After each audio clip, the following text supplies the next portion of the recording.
na mimi nataka niwahakikishie wa Kenya ya kwamba free primary education katika primary na secondary ni haki ya kikatiba ya wananchi wa taifa letu la Kenya,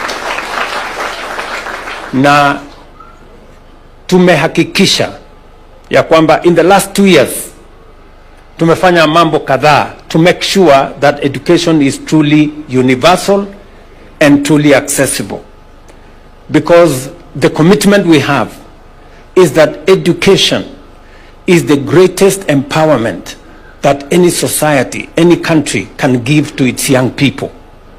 And that is why education must be affordable, must be accessible, must be of good quality, and must be relevant.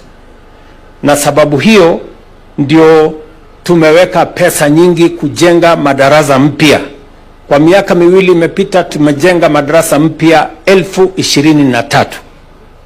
Hapa Nairobi peke yake niliwapatia wabunge wa Nairobi bilioni 1 kujenga madarasa mpya hapa Nairobi.